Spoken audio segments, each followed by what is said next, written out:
TNflygirl from Tennessee.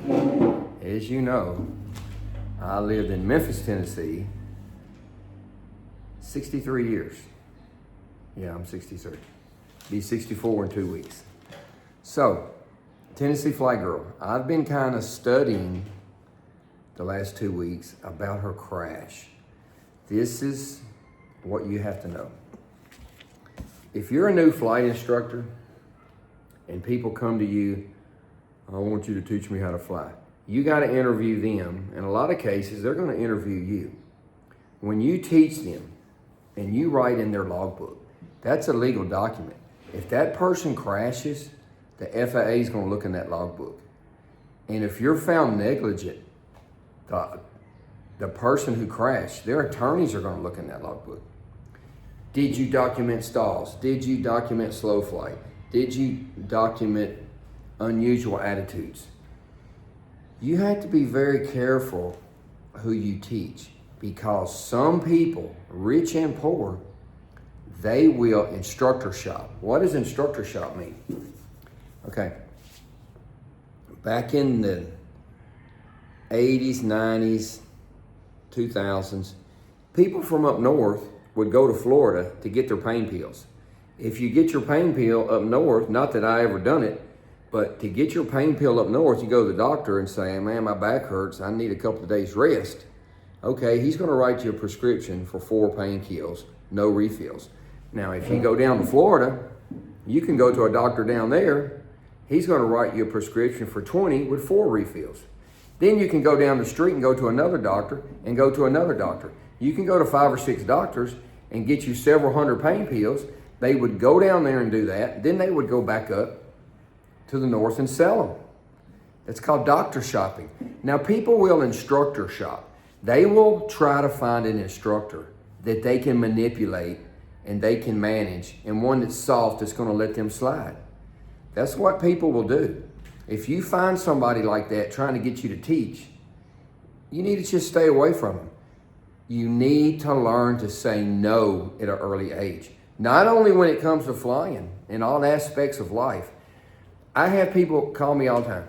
Can you teach me to fly? Yeah. You got any hours? Yeah, I got 200 hours. Oh. How many instructors have you had? 5. How many flight schools have you been to? 5. How many hours you got solo? None. You got 200 hours, you've had 5 instructors, you've been to 5 flight schools, and you haven't soloed. That's a big red flag. That person is instructor shopping.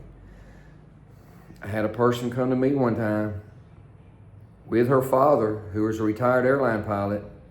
I think she's been to 3 flight schools, had 5 or 6 instructors, 175 hours. They wanted to fly. Okay, let's go fly. We got an airplane, everything. She looked at me. Okay, let's do the checklist. She looked at me. Okay, let's take off. We go up and fly around, come back to land. She looked at me. Okay, do the gump check. She looked at me. Okay, turn left back. I had to tell her everything to do. We got on the ground. I didn't say nothing, but I'm not teaching her. I'm not teaching her. I told her I was just too busy. She's looking for somebody to teach her. When people call you and say, oh, I got 200 hours, I just need 3 hours to brush up so I can take my check ride. That's a big red flag. You need to say no and stay away from those people. Now, TNflygirl, I wrote down some notes. She passed her private pilot check ride. She had 193.2 hours when she passed her check ride. Most people do their check ride in 60, 70 hours. If you're really smart and you study and you fly 5 times a week, you can do your check ride in 40 hours. Are there people that do it? Very few. Is it possible? Yes. So she had 193.2 hours. She had 186 hours with an instructor before she took her private pilot check ride. That is a lot of hours. To get your private pilot check ride, you have to have 20 hours instruction and 20 hours of solo. That's 40 hours. That's what you got to have. Do people do it in that? Very few. Most people do it in 60, 70 hours. She had, let me say it again. I've never heard this. 193.2 hours when she passed her check ride. And she had 106 with the instructor. That's a lot of instruction and a lot of instructors. She only had 10.6 hours of solo. Out of all those hours, she only had 200 hours, you only have 10 hours of solo. That is a massive red flag, not only to the instructors, to the person who signed her off to pass her private pilot check ride. You know, that's just, I mean, that's more red flags than a Chinese May Day parade, all the red flags. So, she bought this old Debonair. The Debonair was a 1965. So it's basically 60-year-old airplane. Don't buy a 60-year-old airplane. I wouldn't even consider an airplane less than 30 years old. A 60-year-old airplane, whoever sold her that airplane, every night they get down and they say, God, thank you for letting me sell that old airplane. That's an old airplane. It's a lot of maintenance. It's out of date. Everything in it's out of date. Is it a nice airplane? Yeah. Can you fly it safely? Yeah. But you're going to have a good mechanic that's going to keep up with it and take care of it. Also, you're going to have to learn how to fly it. It had a Century 2000 autopilot. Have I ever flown a Debonair? No. Have I ever flown with a Century 2000? No. But the Century 2000, some of the autopilots, you can trim it on the yoke. This one had a manual trim, so it had a wheel. So you got to reach down there and trim it. Any autopilot, before you turn it on, you want your airplane to be in trim. You should be able to level off and let go of the yoke. And the plane should basically fly level, unless it's windy. So the Century 2000 autopilot, or any good autopilot, when it gets out of trim, light's gonna flash. It's gonna say trim up or trim down. So you take the wheel and you don't start doing this, you just barely move the wheel a little bit. If you start doing this, then you're gonna be doing this. And you're gonna chase the trim and the autopilot for 10, 15 minutes. You don't even have to look at that trim wheel. You need to be able to reach down there and touch it and know that's the trim. There's nothing that's gonna feel like the trim wheel. It's a round wheel with little knobs on it. You just take the knob and you just barely move it a little bit and then see how it reacts. So on the Century autopilot, if it's out of trim, if it needs to trim up, it's gonna blink. Up, up. If it blinks like this, then you gotta trim it up more. If you're going the wrong way, you're just making it worse. So you have to know how to work that autopilot. She had trouble in her training with the autopilot. It's on film. I mean, it's on film. It's documented. She documented some of her instructors flying. A lot of those videos have been deleted. One video, why my instructor asked this? What's the purpose of this? I mean, that's not a good student. You want to get away from that student. So she had some red flag issues. When people come to you and they're instructor shopping, you need to just stay away from them, because they're probably, if you're a good instructor and you're going to have accountability and you're going to say, look, after the lesson, you need to study this more. You need to do this more. You're doing this wrong. This is the way to do it right. Some people don't like that. Some people do not like for you to tell them when they're wrong, especially when they own the airplane. A lot of people that own their own airplane, they go home and watch YouTube videos or read books about it, and they think they know everything about it. I've been there a million times with these rich owners. A million times. You should fly them twin engines full power. No. I had one guy, very wealthy. He had a 182. Something about approaching an unfamiliar airport, he would come unglued. I showed him, take the GPS and hit VFR approach, and it's gonna make a line all the way out on your GPS. That's your final. Just fly to the line and turn left and you're on final. He could not get that concept. I mean, this guy was a multimillionaire. He couldn't do it. He would literally come unglued in the airplane approaching an airport that he didn't know. Some people can only fly at the airport where they did their training, which is really crazy and insane. They can't adapt to new airports. If you got a student like that, they need more training, or maybe you just need to get rid of them.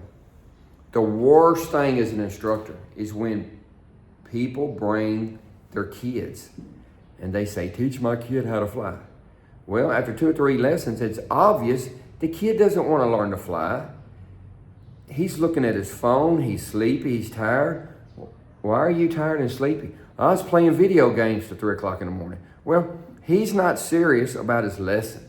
So, instructors, stay away from people who are instructor shopping. This young lady had several instructors, over 200 hours, not even talking about getting into the instrument training. She's still looking for an instructor that she can manipulate and it's going to pass her and be soft on her. You can't be soft on people in the airplane. So she had 200 hours basically when she did her check ride. She wasn't familiar with the plane. People even told her that, you know, you're not competent to fly this plane. You're not familiar enough with it. You need more instruction. She was flying that plane and didn't know what she was doing. So that's one of her big problems. A lot of her instructors even told her, you're not competent to fly this airplane. She bought a Cherokee 140 and ran it off the runway, taxiing, I believe, tore the nose wheel up and the wheel up and hit the prop, tore the cowling up. So she got rid of that airplane, she bought the Debonair. I mean, that's a big red flag right there. So another big problem she had, when you go get your medical to fly, you have to list every prescription drug you're taking. You have to list it. She had several prescription drugs in her system. They were prescribed by the doctor. They were completely legal for anxiety and PTSD. And 3 of those drugs, if you're taking them, you cannot fly, period. She had 3 of those drugs in her system, and she didn't report those when she went and did her medical. So I think that had more to do with it anyway. If you're taking anxiety drugs and you're having depression and this, and you're taking those drugs, a lot of times they slow your thinking down and your thought process down. And you don't need to be flying a plane. Some of those drugs were illegal to be in her system when she was flying, and she didn't report them when she went to get her medical. So, TNflygirl, she was on prescription drugs she shouldn't have been on. She bought a plane, she didn't know how to fly it. She was instructor shopping. A lot of her videos have been taken down. She's got these videos, she's got new instructors all the time. She's instructor shopping. She didn't know the airplane. She had drugs in her system. She shouldn't even been flying that plane. She didn't know how to work that autopilot.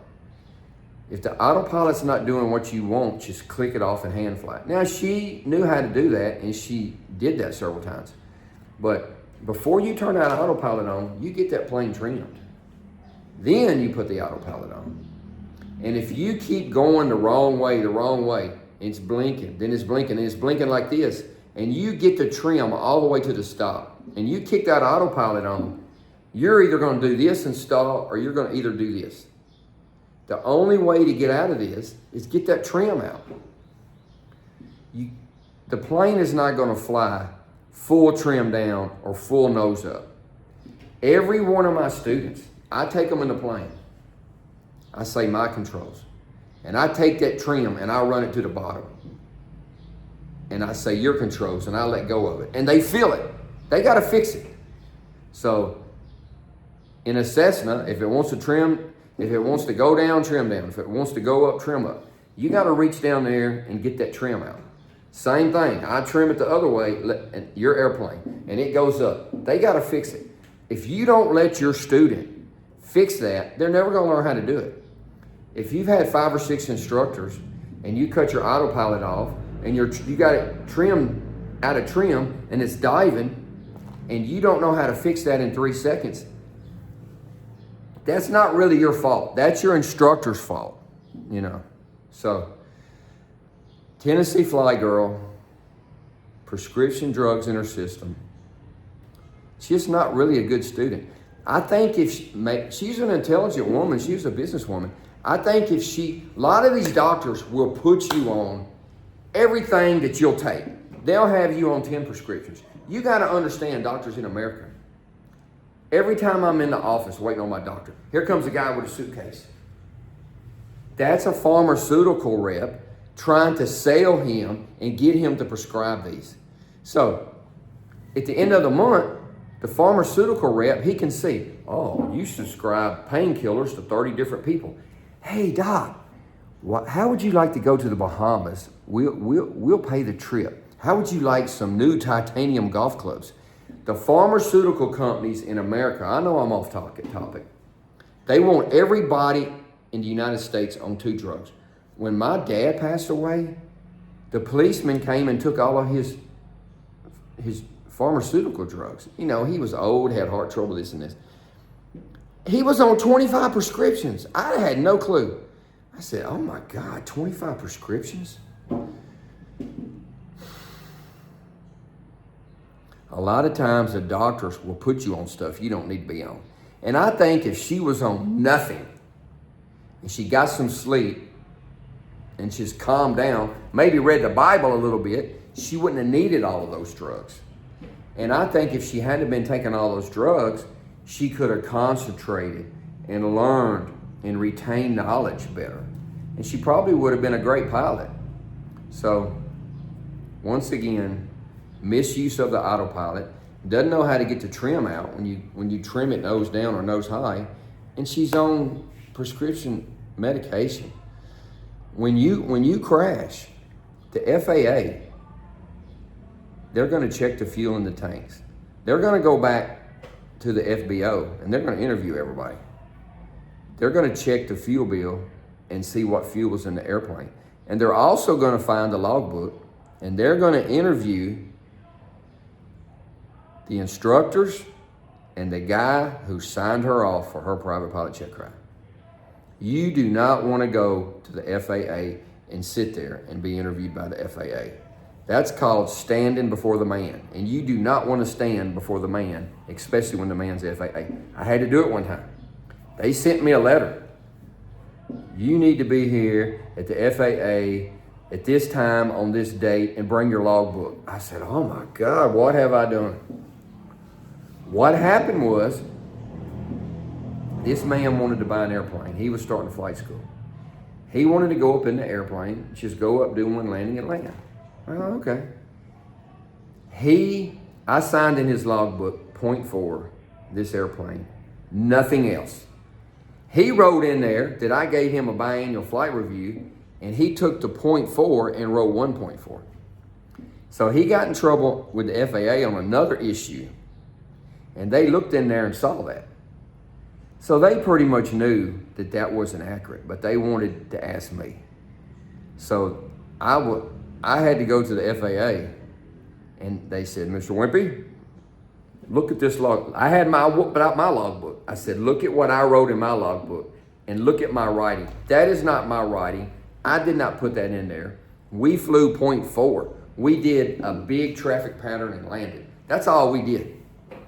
So what he did is he took my 0.4 and made it 1.4 and put biannual flight review, saying he had a biannual flight review. Well, first off, he didn't even have a current medical. Any good flight instructor that's going to give you a biannual flight review is going to review your documents. So anyway, that's what happened to TNflygirl.